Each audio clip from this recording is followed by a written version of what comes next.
came not knowing who else I would see here, and I say this in all honesty out of respect for Don, and also it was a helpful opportunity for me, who is partway through his book, to ask him a few questions, because I think I got past the preface and had about 4 questions on that.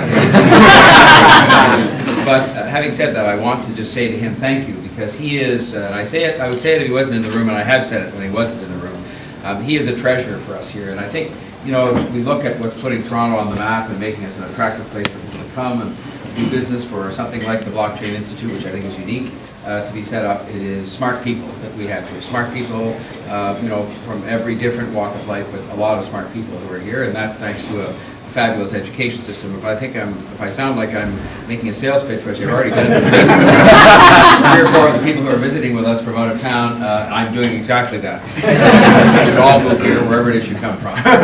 Winter is just something, it's vastly exaggerated. If you're here tomorrow and it starts to snow a little bit, pay no attention to that.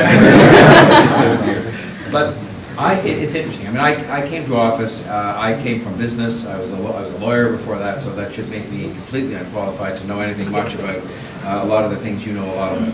But what I did know was that there were massive changes taking place. I saw it in the business that I ran, I saw it even in the legal profession, and I knew there were massive changes taking place, and I knew that the one thing that we couldn't afford to do for 2 reasons, which I'll just mention briefly, was to try and resist that change.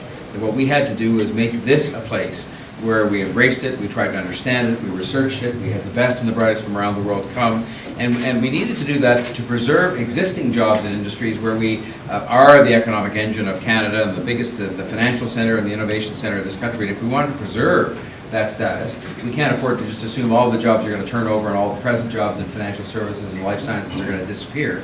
They have to be preserved, and a lot of that was going to come from embracing the new way things would be done, the new technologies that would help us to do it, and so on. And the second thing, of course, was if you become an embracing and nurturing and welcoming place for smart people with the ideas, especially ideas that are the ideas of the future, they themselves are going to create a lot of jobs and a lot of attraction to this city and this country for smart people to come here, whether they're coming here to research or to teach or to be entrepreneurs or to do whatever it is they're going to do.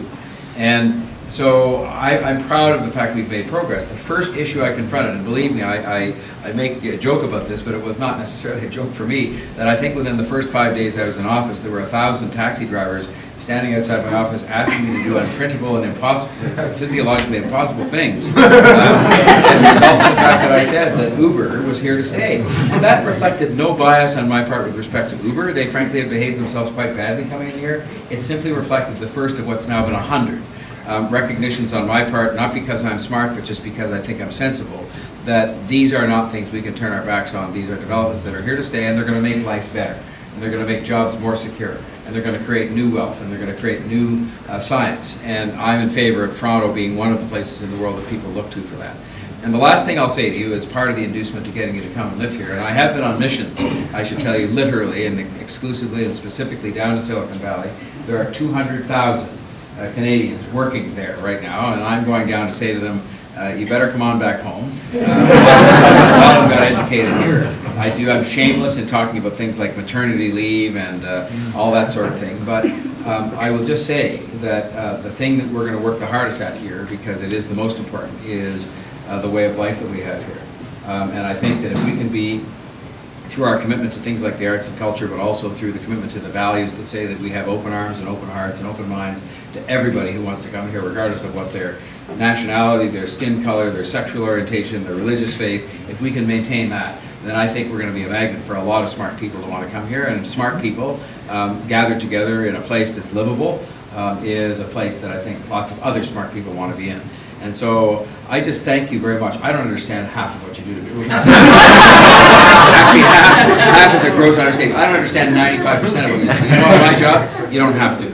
That's what you're good at. I mean, you know, you're good at understanding how you are going to transform government, and I want you to transform the government too, because our government is still, and I saw Tracy Cook here is one of our outstanding public servants. I saw her in the room, so where are you, Tracy? I'm here, sir. Back there, but she will confirm to you, she's a public servant, so she wouldn't express these outlandish opinions, but we're still operating on clipboards and pens, and notwithstanding Don was kind enough to say we signed up for the Blockchain Research Institute first, which we did.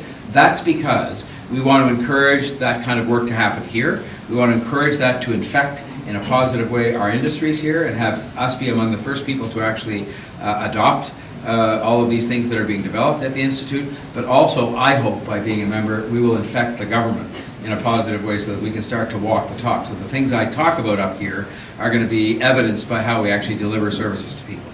And I'm counting on you, Don, and all the other people in the room. You have to push us. You have to come and tell us you can do these things differently and better, and you will have a very receptive person in me, because I think, again, it's the way of the future, and the people who we serve expect us to be at the front, not at the back of the line. And so I just thank you for the time you're taking to be with Don and all the other distinguished people who've come here to teach and tell you how completely committed I am to what you're trying to do, because I know it's the future and it's going to keep this a great place to live and to build a career and to build wealth, which is, again, important to being able to help those who are struggling. So thank you very much for that.